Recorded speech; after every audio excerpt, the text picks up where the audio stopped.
Hello everyone, welcome back to Ansarkari. So taking up next set of important topics. So firstly, CPI inflation, this is consumer price index. So here we are seeing कि it 11-month low per hai, but there is we can only marginal decline. What we can see from this graph is that CPI core inflation जो है which excludes the prices of food and the fuel जो भी change होते हैं तो these two components are not a part of the core inflation. So one concern that we were seeing was that CPI core inflation was sticky in nature. Sticky means it was not changing neither upwards nor downwards, but now you can see through this graph that over a period of last 1 year it has slided down to 3.2%. And CPI core in CPI normal CPI inflation, which we can say that it is the headline inflation. So there we see more of volatility and price movements because of again the volatile food prices and the fuel prices. So we have seen that the fuel and the light prices, they have deflated. There is a higher deflation in the fuel and light prices. So this is one factor why CPI overall it has been falling, although there's a marginal decline. And even second component which has helped is the sharp decline in the CPI core inflation. So concern for us is the food prices. Okay, next. Okay, this is not so clear. तो यहाँ पे the topic is about digital taxation, और जिसके लिए हम बहुत सारे term जो फेमसली यूज करते हैं दैट इज इक्वलाइजेशन लेवी. तो सर्विसेज टैक्स भी इसको बोला जाता है. And we also talking about ki suppose there is a third party which is operating its business from another country but it is catering to the Indian market. So third country में they are running their business and they are making some profit out of it. तो India का कहना ये है कि जो भी profit वो अर्न करेगा, जो भी रेवेन्यू उसके ऊपर टैक्स जो इम्पोज किया जाएगा वो इंडिया उसको लेवी करेगा. तो we had introduced this equalization levy under the Finance Act 2016 में, and it was fixed at 6%. So important हमारे लिए ये कि इक्वलाइजेशन लेवी एक टैक्स है और ये इनकम टैक्स एक्ट के अंडर नहीं है. This is under finance act. Apart from this, we also see कि then later on the scope of equalization levy हमने और expand किया. We also included the e-commerce under it, and there we fixed the rate as 2%. जो भी foreign e-commerce companies they've been operating since April 2020, we have imposed this on them. And जो भी foreign firms are providing digital advertising services on them, it would be at 6%. So कुछ keywords हैं, for example permanent establishments means जिनकी physical presence India में नहीं है तो उनके ऊपर हम कैसे टैक्सेशन इम्पोज कर सकते हैं. Then another keyword is virtual fixed place. Virtually they are operating. And एक इम्पॉर्टेंट कॉन्सेप्ट आता है सिग्निफिकेंट इकोनॉमिक प्रेजेंस. सो ये एक इम्पॉर्टेंट बेसिस है of levying this services tax.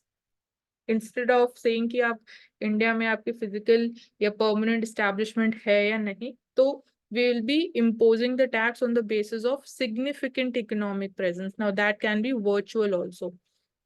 So this thing becomes applicable.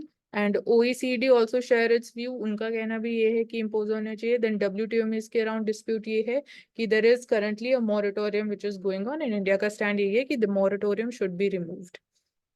Now, what impact the imposition of equalization levy can have on the other conventional businesses in India specifically अगर हम बात करते हैं तो बोला ये जा रहा है कि जो equalization levy है it is not just for e-commerce या जो foreign firms providing their digital advertising services. ये applicable हो सकता है on the conventional businesses also which are like जो keyword again इनके लिए हम use करते हैं the classic brick and mortar models. तो इसके ऊपर भी इनको इम्पोज किया जा सकता है. अभी इम्पोज नहीं है तो एक ये कंसर्न है उनके बिजनेस के ऊपर. देन डेफिनेटली नेगेटिव इम्पैक्ट होगा बिकॉज एक और we can say additional tax they'll have to pay. And बाकी जो हम अगर प्रीवियसली बात करते हैं कि now we will be needing more clarity as far as the double taxation avoidance agreement is concerned.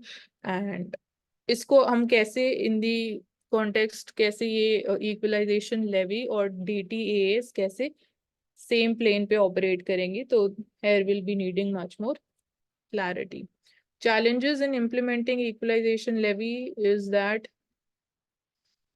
कि फर्स्टली तो यही बोला जा रहा है कि जो अभी मैंने बोला कि DTA पे we need more clarity.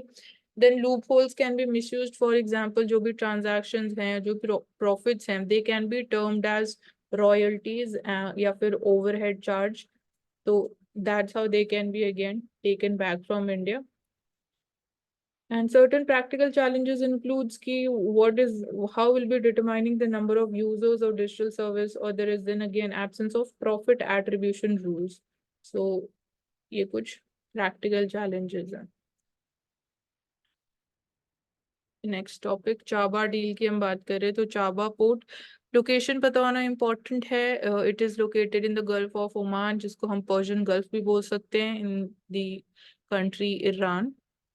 So this is a part of the international north-south transport corridor. So why this is important? Because this would be helping in getting access to the markets of Afghanistan, which is a landlocked country. Earlier, we used to trade with Afghanistan through Pakistan, but again with certain security challenges, so that trade route was blocked. So that is why the importance, significance of Chabar increases.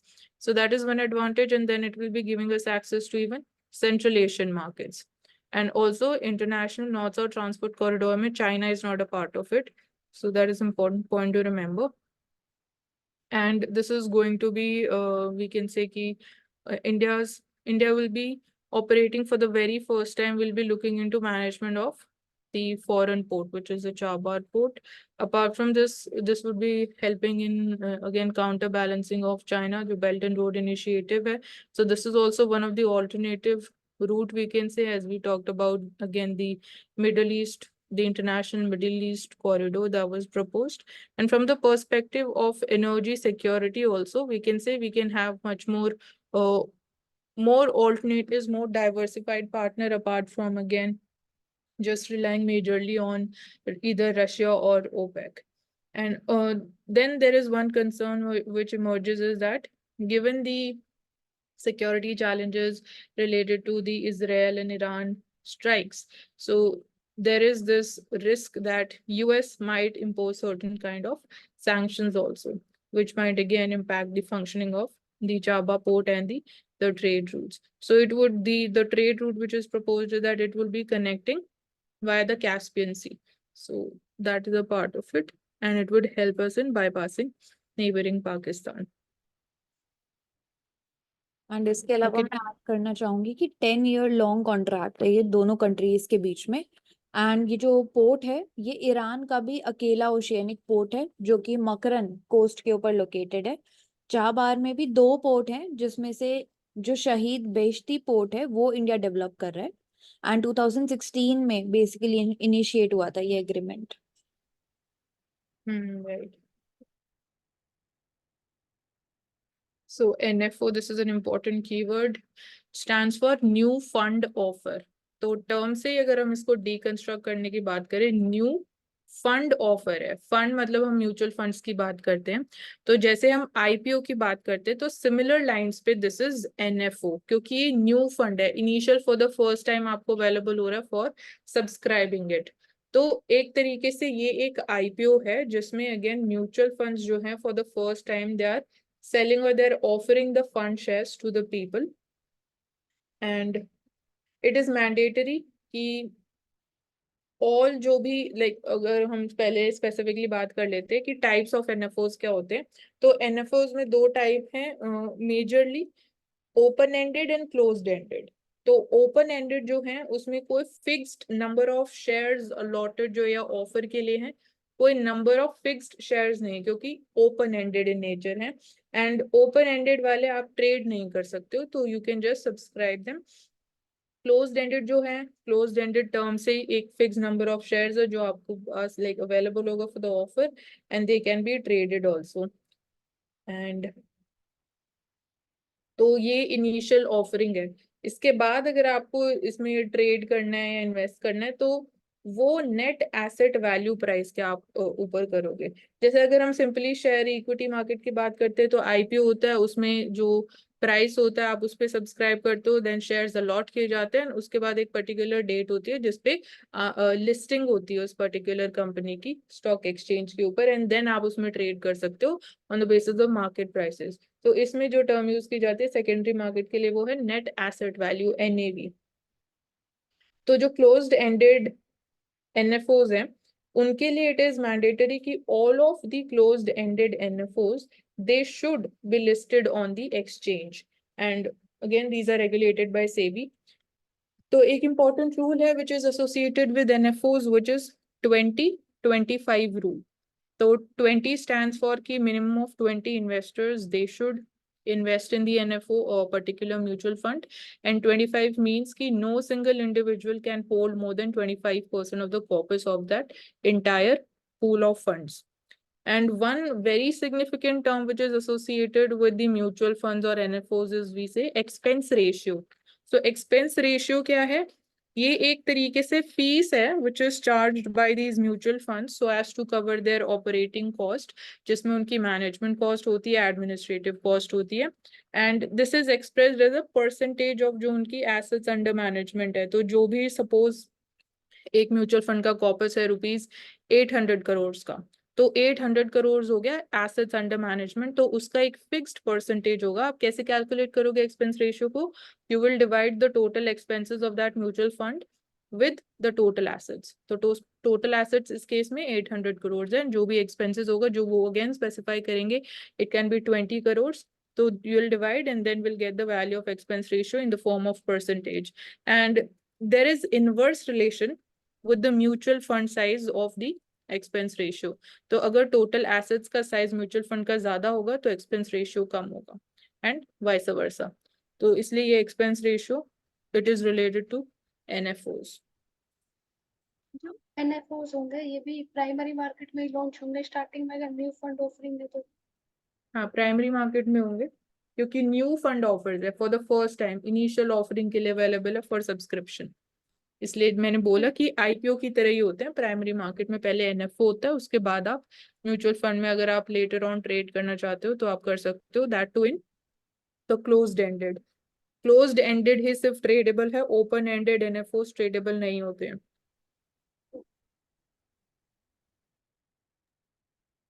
Okay, next one.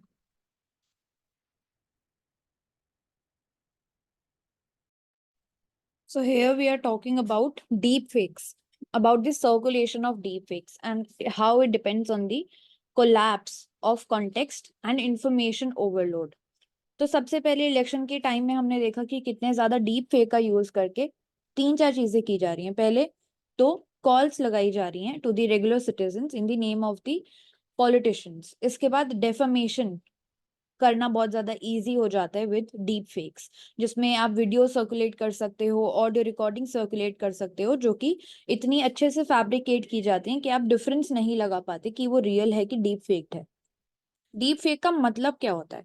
Deep fake का मतलब है कि हम images, audio और video, इन तीनों चीजों को use करके डीप लर्निंग लगा के उसको ऐसे मैनिपुलेट कर देते हैं कि वो डीप फेक बन जाता है। मतलब उसको वो रियल है कि फेक इंफॉर्मेशन है, उसमें हम डिस्टिंग्विश नहीं कर पाते।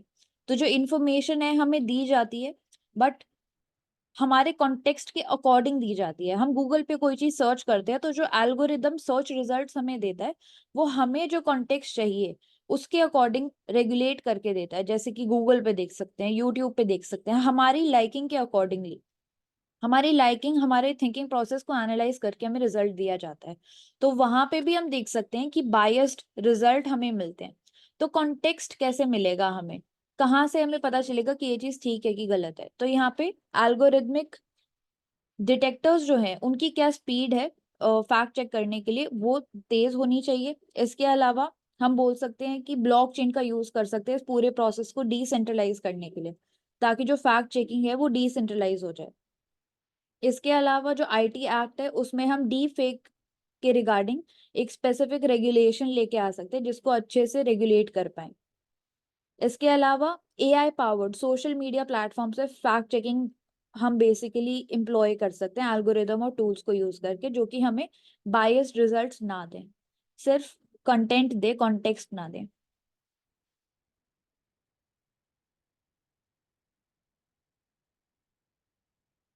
नेक्स्ट, चाबार पोर्ट के बारे में हम ऑलरेडी डिस्कस कर चुके हैं। इसमें इम्पोर्टेंट हम देख सकते हैं जो इंटरनेशनल नॉर्थ साउथ कॉरिडोर है, ट्रेड कॉरिडोर हमारा होगा, नॉर्थ से south important places, Saint Petersburg, इसके बाद अस्त्रखान, देन उसके बाद आता है बंदर ए Anzali, then Bandar Abbas, and then it is Chabahar port, and then it is connected to Mumbai. So north to south division हम ये देख सकते हैं।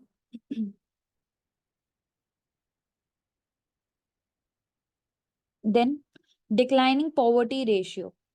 सो यहाँ पे HCES survey, that is house hold consumption expenditure survey, ने हमें बताया कि जो पॉवर्टी रेशियो है they have been declining from 29.5% to 21.9%।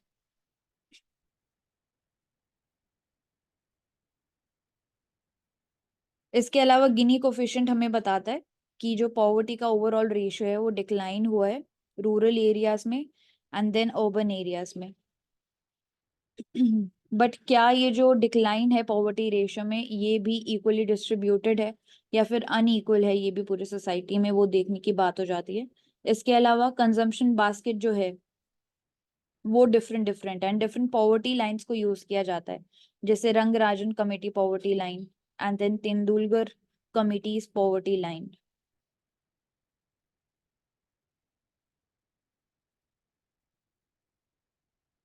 अब जो इनइक्वालिटी है हमारे कंजम्पशन एक्सपेंडिचर में वो भी रिड्यूस हुआ है कुछ हद तक। इसके अलावा इनकम इनइक्वालिटी जो है हमारी, वो जो कंजम्पशन में इनइक्वालिटी है उससे काफी ज्यादा है। एंड हम बात करें कि पॉवर्टी को मेजर करने का क्या तरीका है,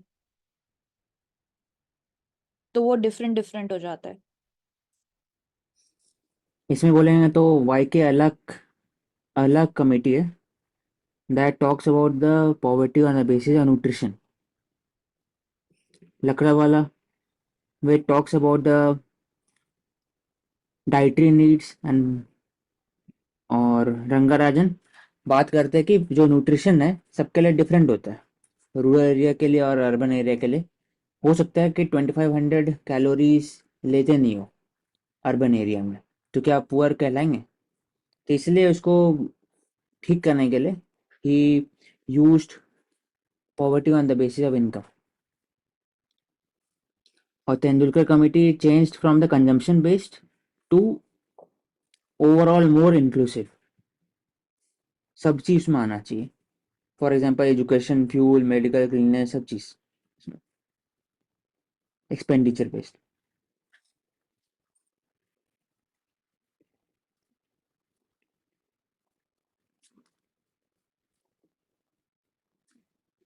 Next is regarding stabilizing the India and Nepal's ties in the changing times.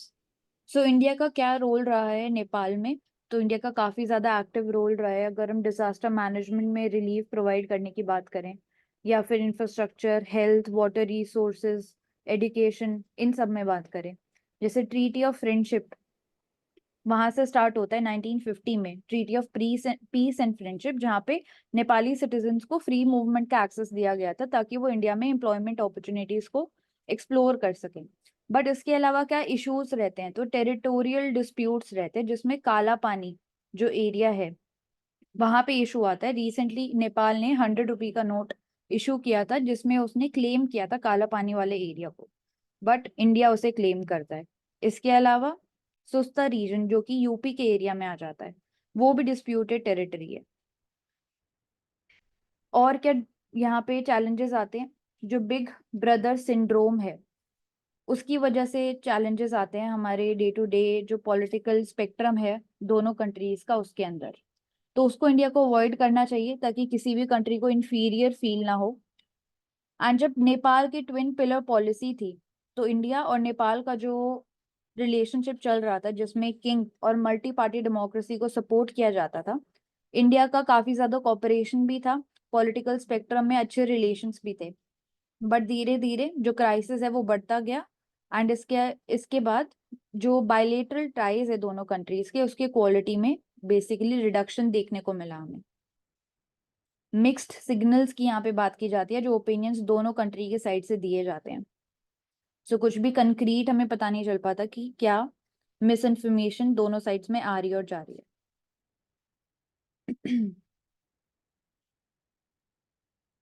तो जो स्टाइल है डिप्लोमेसी का वो काफी ज्यादा मैटर करता है दोनों कंट्रीज के रिलेशनशिप को स्टेबलाइज करने में। अगर यहाँ पे बात करें कि जो बिग ब्रदर सिंड्रोम है उसको हम कैसे फेज आउट कर सकते हैं या फेज डाउन कर सकते हैं दोनों कंट्रीज के रिलेशनशिप में, तो कैसे कर पाएंगे? तो इसमें we can focus on areas on human to human cooperation, कि जो नेपाली सिटीजन है उनको जॉब मिले, जो गुरखाज है उनको जॉब मिले आर्मी में। उसके बाद फिर आप इन्वेस्ट करिए इन द हाइड्रो इलेक्ट्रिक और जियो थर्मल एनर्जी में इन नेपाल, क्योंकि it is on the upper terrain in the region, तो उस पास कैपेसिटी है जनरेट करने इलेक्ट्रिसिटी, उस भी कारण हो सकते हैं। फिर बॉर्डर डिस्प्यूट जैसे बांग्लादेश के साथ सॉल्व किए वैसे ही नेपाल के साथ कर सकते हैं, तो exchange of borders, exchange of some territories, अलग अलग areas, for example gender, jobs, nutrition, food, child development, ये सब में काम कर सकते हैं। लोन दे सकते हैं, developmental loans to to counter BRA project in Nepal.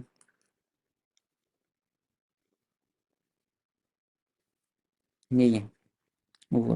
हम बोल सकते हैं कि जैसे ये बिग ब्रदर सिंड्रोम की प्रॉब्लम आ रही है तो ये डायरेक्टली ट्रस्ट डेफिसिट होने की वजह से आ रही है दोनों कंट्रीज में।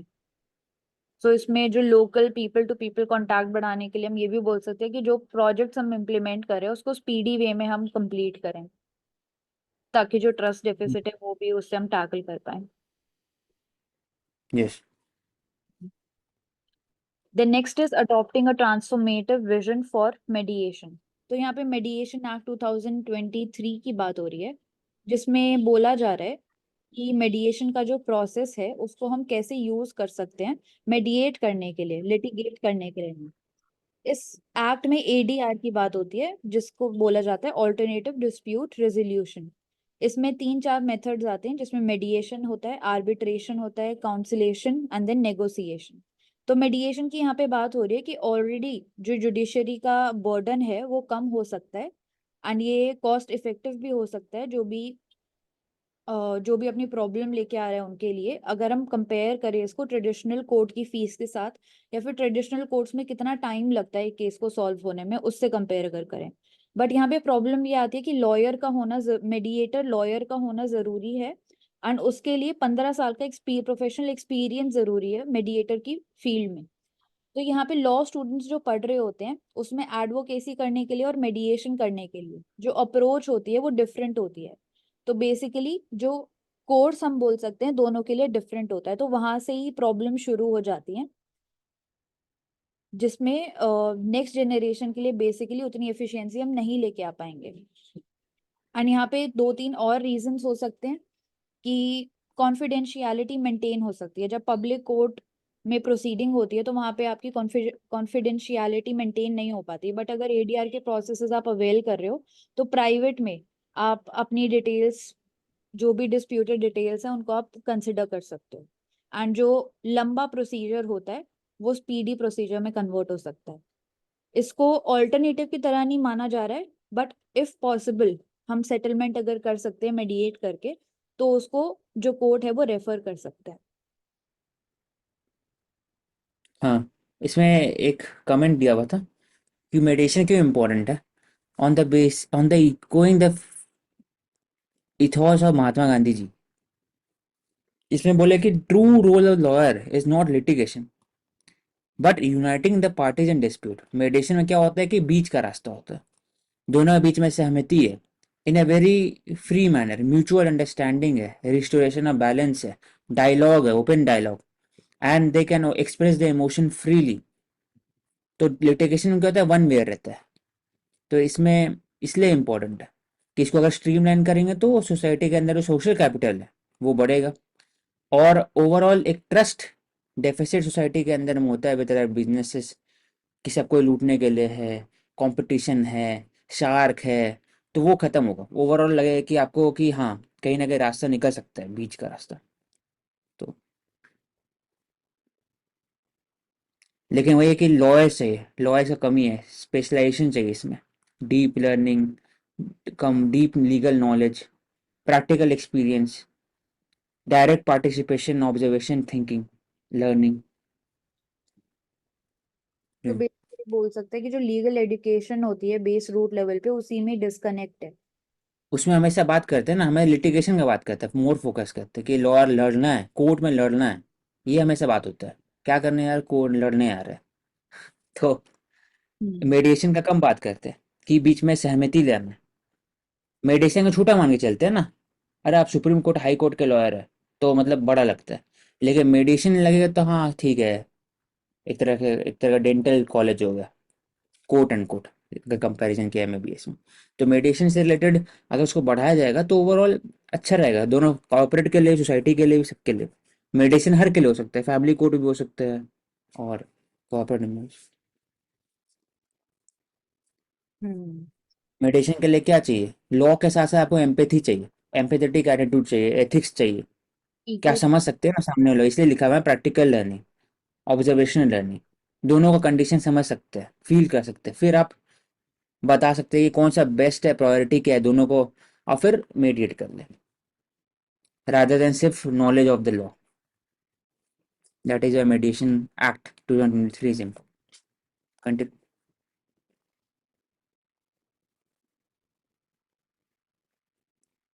Then next is regarding xenotransplantation. तो xenotransplantation बेसिकली होता क्या है? तो एक स्पीशी से दूसरे स्पीशी में लिविंग सेल्स, टिश्यूज या फिर ऑर्गन को ट्रांसप्लांट करना, जिसमें ज्यादातर जो ट्रांसप्लांटेशन देखा जाता है नॉन ह्यूमन बॉडी से ह्यूमन बॉडी में ट्रांसप्लांट किए जाते हैं, या तो टिश्यूज या तो ऑर्गन। जैसे इस केस में देखा जा रहा है कि ट्रांसप्लांट हुआ लिवर का, आई थिंक लिवर कहाँ, पिग का, पिग के pig liver. Liver was transplanted into human body, लेकिन वो सरवाइव नहीं कर पाए लॉन्ग टर्म, डेथ हो गया। क्यों? क्योंकि बॉडी, सबसे ज़्यादा प्रॉब्लम होता है कि समझना कि body will reject this organ और नॉट, तो ये क्वेश्चन उठता है, तो जो जनरली रिजेक्ट कर देते हैं। तो पिग को क्यों किया गया? क्योंकि पिग में जो ऑर्गन होते हैं, फॉर एग्जांपल पिग के जो हार्ट वॉल्व है, it has been used to replace damage human heart valve for over 50 years. तो कहीं ना कहीं पिग के जो ऑर्गन यूज कर ही आ रहे थे, तो उनको लगा कि बाकी ऑर्गन में भी कर सकते हैं, लेकिन ऐसा जरूरी नहीं।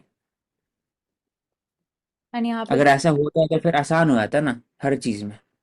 किडनी ट्रांसप्लांटेशन में 90,000 पीपल आर वेटिंग, तो वेट करना नहीं पड़ता। ऐसा नहीं बोलो। एंड यहाँ पे जो मेजर फेलियर का रीजन बताया जा रहा है वो जीन एडिटिंग बताया जा रहा है, जहाँ पे कुछ सेल्स में से शुगर को हटाया गया जीन एडिटिंग यूज करके, जो कि मेजर रीजन था कि एकदम से अब्रप्टली जो ऑर्गन था उसने रिजेक्ट कर दिया। हम्म। हम्म।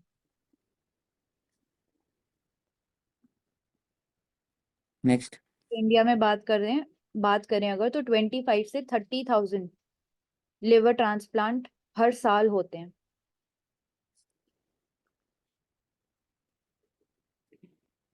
Pain from Pakistan's economic crisis and why are the traders protesting in POK? सो यहाँ पे देख सकते हैं कि जो पाकिस्तान की इकोनॉमी है, हाई इन्फ्लेशन एक्सट्रीम लेवल पे देखा गया वहाँ पे, इकोनॉमिक ग्रोथ जो है काफी ज्यादा कम हुई है, कंज्यूमर इन्फ्लेशन 20% से लेके 38% तक चला गया। इंपॉर्टेंट यहाँ पे हो जाता है नीलम झेलम प्रोजेक्ट, जो कि 2600 मेगावाट हाइड्रो पावर प्रोजेक्ट है। अगर ये जो इकोनॉमिक क्राइसिस की हम बात करें पाकिस्तान में, तो क्या इसका कुछ डायरेक्ट इम्पैक्ट इंडिया के ऊपर भी आएगा? इंडिया के ऊपर इम्पैक्ट तो ऐसे आ नहीं रहा है, क्योंकि इम्पैक्ट नहीं है, लेकिन इंडिया का पोटेंशियल है पाकिस्तान ट्रेड करने के लिए, मेडिकल डिवाइसेस में, टेक्सटाइल में, फिर हिमालयन रॉक सॉल्ट हो गए, अलग अलग ब्यूटीफुल कार्विंग, जो पाकिस्तान थोड़ा फेमस है इंट्रेंसिक कार्विंग में, वुड कार्विंग बाकी जगह में, तो वो नहीं हो पा रहा है, इंडिया को खरीदना पड़ता है बाकी बाहर से। तो $237 बिलियन पोटेंशियल है, $2 बिलियन सिर्फ हो रहा, तो बस वही है। दूसरा, पाकिस्तान ट्रेडिंग नहीं होगा तो डिस्टेबलाइजेशन होगा, होगा तो फिर इंडिया के ऊपर स्पिल ओवर इफेक्ट होगा इंडिया के ऊपर। एक खाली पीटी के लिए इम्पोर्टेंट नीलम झेलम प्रोजेक्ट पाकिस्तान में। एंड ये जो Next, नील रिवर है इसको हम किशन गंगा रिवर भी बोलते हैं, और ये इंडिया में भी फ्लो करती है, जो हमारे ट्रांस हिमालयाज में झांसकर रेंज है। 3 रेंजेस आती है ट्रांस हिमालय में, कराकोरम, लद्दाख और झांसकर। तो झांसकर के बीच में से ये जो किशन गंगा है एक जगह पे क्रॉस करती है, नॉर्थ वेस्टर्न पार्ट से। इसके बाद इंडोनेशियाज mount Ibu, it has erupted again. यहाँ पे बात करते हैं तो 21,000 टाइम्स इरप्ट हो चुका है ये लास्ट ईयर में। तो इंडोनेशिया का सबसे एक्टिव वोल्केनो है माउंट ईबू। हम्म इंडिया में अगर बात करते हैं एक्टिव वोल्केनो की, तो जो बैरन आइलैंड है सिर्फ वही इंडिया में वहीं पर एक एक है। अंडमान सी में लोकेटेड है, वो अकेला एक्टिव वोल्केनो है इंडिया में। तो सुमात्रा से लेके म्यांमार तक इंडिया के पास एक्टिव जो वोल्केनो की चेन है वो सुमात्रा से लेके म्यांमार तक लोकेटेड है। Then next is about employment stories, data that tells many contradicting tales. तो यहाँ पे बात हो रही है एनएसएसओ डेटा की। 2 इंपॉर्टेंट कीवर्ड्स है, प्रिंसिपल एम्प्लॉयमेंट और सब्सिडरी एम्प्लॉयमेंट। तो प्रिंसिपल एम्प्लॉयमेंट क्या होता है, जिसमें लंबे टाइम तक जिसने वर्क किया है उस चीज को कंसिडर किया जाता है। एंड सब्सिडरी एम्प्लॉयमेंट जो छोटे छोटे शॉर्ट ड्यूरेशन के लिए जिसने वर्क किया है उस चीज को कंसिडर किया जाता है। तो प्रिंसिपल एम्प्लॉयमेंट ब्रॉड बेसिस पे बात करता है, और सब्सिडरी एम्प्लॉयमेंट जो है वो छोटे शॉर्टर ड्यूरेशन पे बात करता है। तो 2017 से लेकर 23 के बीच में देखें तो फास्टेस्ट इंक्रीज देखा गया एम्प्लॉयमेंट के अंदर, 80 million plus additional employment report की गई। ओल्डर सिटीजन्स मतलब 60 प्लस जो ग्रुप है, they are entering the employed sector in larger numbers. 4.5% ज्यादा है इनका नंबर अगर एनुअली बात करते हैं तो। इसके अलावा वुमेन का जो शेयर है विद दी, एक सेकेंड आप कंटिन्यू करो। वीमेन का शेयर बढ़ा है ओवर द, क्यों बढ़ा है?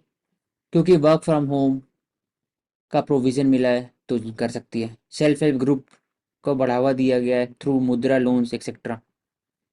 Self help group bank linkage program under NABARD. उसके बाद कैसे बढ़ा है कि कंडक्टिव इन्वायरमेंट मिला है विमेन को, सेफ स्पेस मिला है। Over the years more and more incentive दिया जाता है, स्टैंड अप स्कीम है, फिर सेविंग के नेशनल सेविंग सर्टिफिकेट दिया जाता है, सेविंग स्कीम है।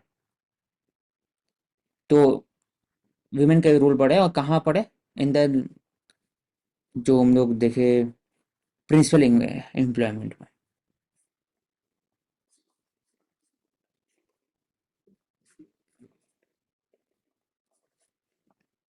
नेक्स्ट,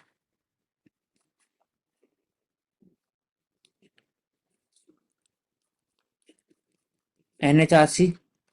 एनएचआर स्टैट्यूटरी बॉडी 1993, और एचएचआरसी भी है। उसको अमेंड किया गया 2019 में। क्यों अमेंड किया गया था? क्योंकि उस पर क्वेश्चन उठा था, जो global alliance of national human rights है, वो क्वेश्चन किए थे कि एनएचआरसी में अपॉइंटमेंट जो होता है it is from the executive, तो कहीं ना कहीं बायस होगा, कहीं ना कहीं ट्रांसपेरेंसी नहीं है। इसलिए 2019 में अपॉइंटमेंट हुआ, जिसमें इंक्लूसिव बनाया गया, जिसमें एनसीपी और ट्रांसजेंडर, विमेन, एनसीडब्ल्यू सबके चेयरपर्सन उसमें रहेंगे, और चीफ जस्टिस ऑफ इंडिया। लेकिन तब भी, उसके बाद भी, जो वर्किंग एनएचआरसी का उनको पावर्स देखा गया है, तो सिविल कोर्ट है, नेचुरल बेसिस पर नेचुरल जस्टिस है, रिकमेंड कर सकते हैं, इंस्पेक्ट कर सकते हैं, सो मोटो केस ले सकते हैं। लेकिन उनका पावर जो है वो वाइडर पावर उनके पास है नहीं जैसे बाकी कंट्रीज में। अपॉइंटमेंट में भी उनका भी ओवरऑल एग्जीक्यूटिव बायस ज़्यादा है, तभी जाकर के लैक ऑफ ट्रांसपेरेंसी के अंदर में global national human rights institution ने उनका बोला कि आप वोट दे नहीं सकते, आप केपेबल नहीं है इसमें। एंड इसमें जो चेयरमैन और और बोले कि क्यों ऐसा, क्योंकि NHRC was also appointing police officer तो ओवरसी ह्यूमन राइट्स इन्वेस्टिगेशन। ऐसा हो गया कि कोतवाल और एक तरह से जज भी है, जुडिशरी जज भी हैं आप खुद ही, एग्जीक्यूटिव भी खुद ही है, पुलिस के ऊपर ही होता है ना केस ह्यूमन राइट्स का। तो वही अगर ऑफिसर ह्यूमन राइट्स इन्वेस्टिगेशन में रहेंगे तो कैसे हो पाएगा। और lack of gender and minority representation panel. And NHRC में जो अपॉइंटमेंट होती है उसकी अगर बात करें तो जो चेयरमैन और मेंबर्स हैं they are appointed by the president 6 member की कमेटी के रिकमेंडेशन के ऊपर, जिसमें प्राइम मिनिस्टर भी होते हैं।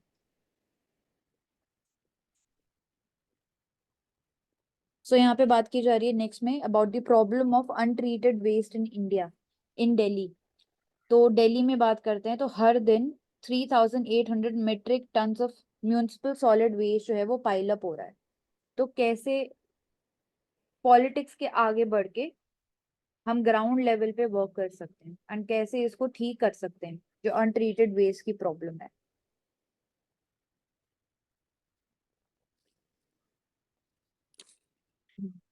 लैंड इंजीनियरिंग, लैंडफिल हो गया, बायो रेमेडिएशन हो गया, और फिर जो ऑक्शन कर सकते हैं ये पूरा वेस्ट को, कि इसके अंदर जो भी रिसाइकलिंग एरिया होगा आपके पास पैसा आप खुद लेके जाओगे, वो हो गया।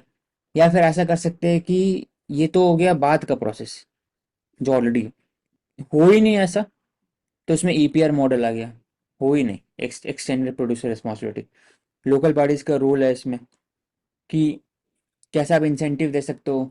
जो भी कंपनीज है वो रोप इन करे specialist with regarding to waste treatment, waste to energy plant का बात कर सकते हैं इसमें। तो ऑक्शन एक कर सकते हैं, जो वेस्ट टू एनर्जी प्लांट है उसको ऑक्शन, इसमें ऑक्शन कर सकते हैं एरियाज को, कि इसके अंदर जो भी मटेरियल मिले रिसाइकलिंग का, कॉपर से लेकर हर एक चीज़, वो आपका प्रॉफिट होगा, आप बस उसको हटा दो, वैसा हो सकता बट हम इसमें बात करते हैं कि जैसे सेग्रीगेट करना चाहिए वेस्ट को, तो एंड में तो जाके सब एक ही लैंडफिल में मिक्स हो जाता है। तो है। जब हाँ, वो सेग्रीगेशन तब फायदा होगा जब वेट या फिर ड्राई वेस्ट होगा, ड्राई वेस्ट को कन्वर्ट कर देंगे बायोगैस है बाकी जगह में, तो उससे एनर्जी प्रोडक्शन होगा, पैसा कमा सकते हैं। हम्म। और जो वेट है उसको आप डंप कर देंगे अंदर में, से फॉर एग्जांपल क्लोज लैंडफिल होता है ना, हम्म। ऑल्टरनेटिव वेयर्स करके वैसा कर सकते हैं। लेकिन उसके लिए एरिया चाहिए, स्पेसिफिक एरिया चाहिए, एरिया के लिए ऑक्शन चाहिए। तो एंड जो पॉल्यूटर पेज प्रिंसिपल है उसको और ज्यादा स्ट्रिक्ट कर सकते हैं।